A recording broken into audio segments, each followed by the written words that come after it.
Now I know what the people went through when they were preparing for the Good Friday service. It's tough. It's tough. Okay, so starting with the message, I'm going to take you back to the time when David was there. Now when we talk about David, I'm going to use this story as an outline to what I'm going to preach today. Now, if you remember in this story, I'm going to use it to tell you what the youth faces today and what is the position or what God sees youth in the Bible and how He tells that, what is His vision of youth or how the Bible describes youth. Now, if you remember in 1 Samuel chapter 16 verses 1 to 13, God had asked Samuel to go to Bethlehem and anoint one of Jesse's sons. Now, Jesse had total 8 sons, and when Jesse had got his sons, he had got only 7, which means that he had excluded David. So, as the sons were passing by, and Samuel said that God kept rejecting each one of them. And then Samuel asks Jesse that, are these all your sons? So he says that, no, there's still one tending the sheep. The youngest one is tending the sheep. Now, if you notice here, that only when Samuel asked David whether are these all your sons, he says that yes, there's still one left. Otherwise, probably he had no plans of revealing it. The reason why this happened is because Jesse and his sons, the other 7, were actually ashamed of David. They did not think David would be a great star, or they did not even have any hopes in him. They just found him like a misfit or something like, weak person. But this is some kind of scenario which happens with most of the youth nowadays. Sometimes what happens in the family is that the family itself is ashamed of the youth, They're not able to accept who the youth are. They make them feel as aliens or unwanted. The reason why this happens is because, the parents or anyone in their family, they feel that, he's not up to the standards, or they're actually not up to their standards. Now the youth feels that, he's dejected and he's been neglected by his own loved ones. But this is how the Bible describes. In Psalms 144 verses 12, it says, "May our sons in their youth be like plants full grown, our daughters like corner pillars, cut for the structure of a palace." Now, if you look at any building, the thing is that without a pillar, it's not able to stand. Now, when God says that, when He says that, let our sons and daughters be like full-grown trees and pillars for a palace, what He means here is that He's trying to say that, He wants a base, a structure on which He can build His kingdom. Now, this is how God looks at the teenagers or the youth, or He wants them to be a part of His kingdom, but He wants to build His kingdom upon them. He wants them to be the foundation of His kingdom. I would actually like to bring about one more example here in Jeremiah 1:4-8.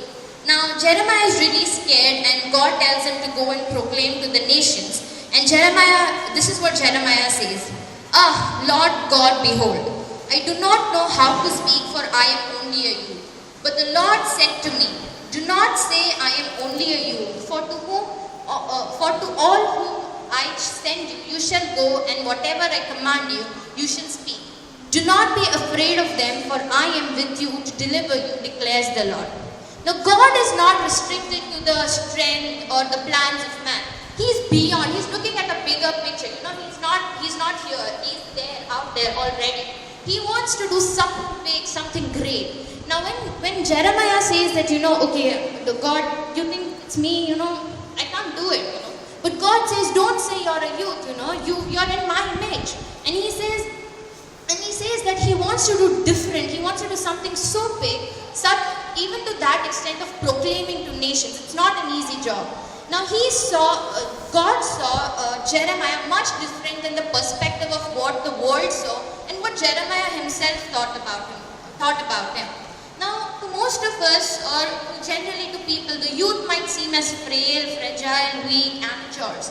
But to God, they seem strong, eminent, worthy, beautiful, and His right-hand man, we should learn to trust God and know that He has a special plan and has a special place for them in His heart. Now, when the Bible says that, you are made in the image of God, which means that all of us here, even the youth, are made in the image of Christ. So if Christ could do so many things, imagine what the youth could do. God could use them. Now, if we move further into the story talks about the famous story, obviously, about Goliath and David. So Goliath had been coming out every day and saying, "Oh, come on, fight me," and things like that. So David is like, he wants to fight him, and he's brought in front of Saul. Saul is like, "You shall not fight this man, for you are only a young boy," and he has been a warrior ever since his youth. And but then somehow, just reluctantly, Saul allows David to fight. When he's just about to go to the fight, Saul puts this heavy armor upon David, and David is like struggling. It's making him uncomfortable and burdened, and he chooses to remove it. Now, here are two things that you should know. The thing is, when Saul says that you should not fight, he was very scared. The whole Israel army was not able to attack Goliath for 40 days. And Israel army is said to be God's army. Now, the army had already been defeated in their minds. They were already very scared. And Saul was also very fearful. He was like, "I don't think I can fight." He was struggling in his mind. And he had imposed that same fear, that same struggle upon David. And he didn't want David to fight. Now, there's another thing here, that David had put Saul had put an armor around David, which made him uncomfortable, and which made him, he could not even walk. Now, if you relate this to the present scenario of what happens with youth, is the thing is that, often the youth are like, parents out of their bad experiences or anything. As generally, people advise them because they have certain bad experiences, or they feel that they know what is right for them. They say, "Okay, go in this direction, go in that direction, this is right for you, that is wrong for you, this is the best career for you." But it is important to know, we need to take inspiration from what David did. See, David could not even walk in that armor. That armor was something, an image or figure, or a direction that the society tries to put the youth in, And when you do, and if you see David, he chose to remove that, and he chose to stay true to his design. What was his design? His design was just a simple thing, the smooth stones and the sling, and that is how he defeated David. Even if you see that if he had worn the armor, he wouldn't have been able to go and fight Goliath. He would have been like, "Okay, I'm going," and then he would have been killed himself. But when he chose to stay in his design as to what he was best at as to what his talent was, he was able to achieve, he was able to strive, and he was able to achieve the victory. Now, I would like to quote few examples of people who have not been able to, stay in that box, or they've come out of it and they choose to do what they like. Now, there's this guy named Varun Agarwal. He is an engineer from Bangalore, and he had finished his engineering. And he's an author, entrepreneur, and he's also a director. Now, he wanted to start a t-shirt selling business. So initially, when his mother would go to kitty parties, all the other ladies would be like, "Oh, my son is in MIT. Oh, my son is in this college. Oh, my son is working here." And his mother would just quietly sit in one place, and then they would come and ask, "Oh, what is your son doing?" She'd say, "My son is selling t-shirts." And that is how ashamed she was about what he did. Now, when you ask Varun Agarwal as to what he feels right now as to starting up his own company, he says that, "I am happy what I'm doing. It's my passion, and I love my job." He never feels that it's like, "I have to go to work every day," but he's passionate about the job. Now, if you see that Varun Agarwal stayed true to his design, at that point of time in 2011, his company was, its net worth was 5 crores, and probably now it has doubled. But there's one more person that I would like to talk about. I guess most of you are on Facebook, and we know who created it. It's Mark Zuckerberg. When Mark Zuckerberg was young itself, he was very much into computers, He was like, and his father had actually hired a computer guy to teach him things. And that computer guy had said that, it's very difficult for me to stay ahead of Mark. So when Mark went to Harvard, he had started this thing called Face Match, which was an initial thing for Facebook. And as he started that thing, many legal cases were filed against him, and even the Harvard staff had come to know that this was happening, and they had shut down his website. Now when he was asked in his interview about his college dropout and things, and he was asked about many things, he said that, Harvard did not provide a place for people to explore their interests. He chose to break out of the mold. From the beginning, he was into something like computers. But he chose to come out of Harvard and choose what he wanted to do and develop in that. And this is how he thrived. Now this is one thing that we have to allow the kids to choose what they want to.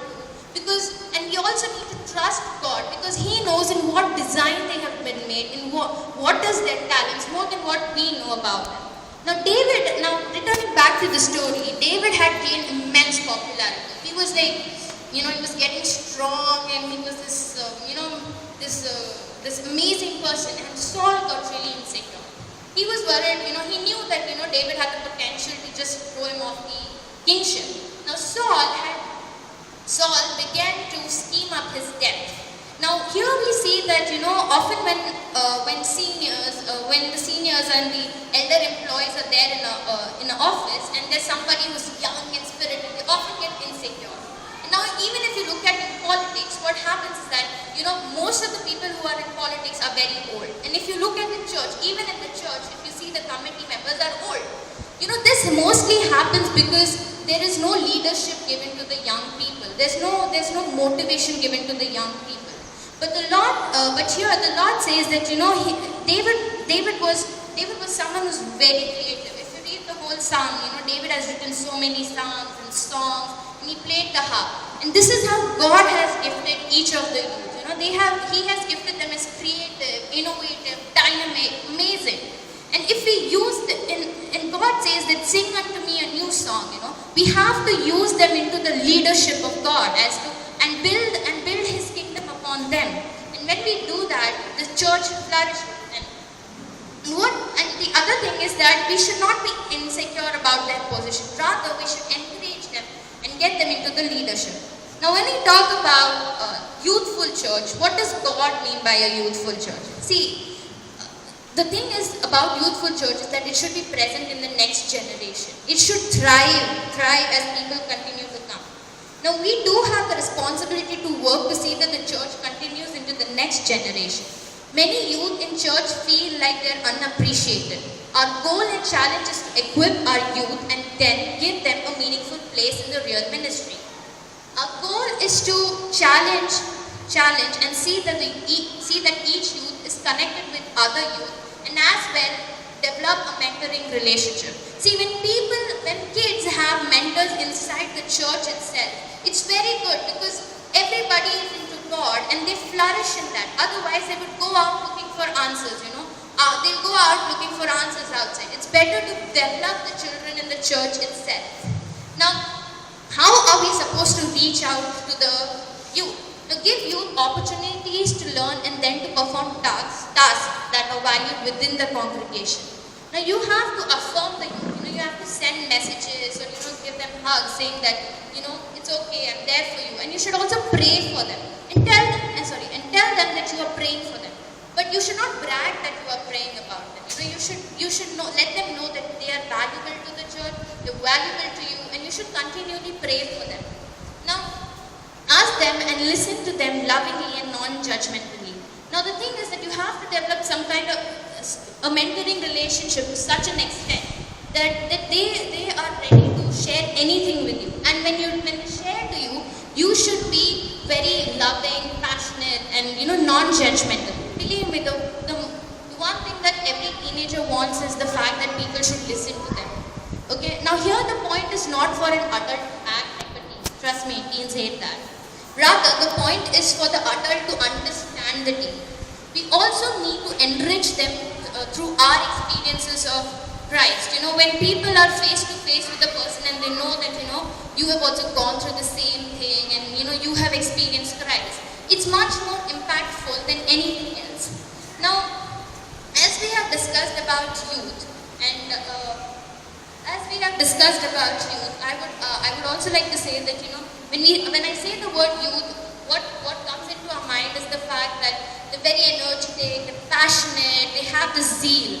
And when we had lit this candle, when all of us had come and lit the candle, it it showed that, we are like this candle, we're dynamic and we have this light, this spirit in us. Now what happens here is that often we might feel that they have this, youth has this thing for working for God. And now when we look at ourselves, we often feel that, our spirit has died down, We feel that we are caught up in the circumstances. We feel, I have kids, or I have to reach the target, I have the sales to make, and all these things. And we are lost in the circumstances, yet we feel that we should do something for the Lord. Now, if you look at that man, Nick, he has no arms and he has no legs, and he has this chicken lollipop kind of thing sticking to his leg. And when you look at him, you know that he's different. You know that he's very youthful. The reason why he's youthful is because he has the spirit for working for God. When you look at him, you know that he's not an ordinary person. Now in Isaiah 40 verses 29 to 31, God says that he gives strength to the weary and increases the power of the weak. Even youth grows tired and weary, and young men stumble and fall. But those who hope in the Lord will renew their strength. They will soar on eagle's wings. They will run and not grow weary. They will walk and not be faint. Now here the Lord makes an incredible statement. He says that even the youth might grow weary, but then he has the strength to empower, to change your spirit. And he has the power to renew your spirit, to make you youthful again.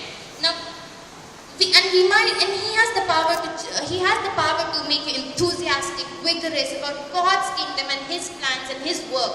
Now in Isaiah 35 verses 3 to 5 it says, strengthen those who have tired hands and encourage those who have weak knees. And when He comes, He will open the eyes of the blind and unplug the ears of the deaf. The lame will leap like a deer, and those who cannot speak will sing for joy. Let us ask God that He would renew us again. He will make us passionate about God again. He will make us the youth again. He will change us. He will make us zealous for His kingdom again and bring forth the youth in us rather than me feeling tired and weary. Let us pray. Dear Lord Jesus,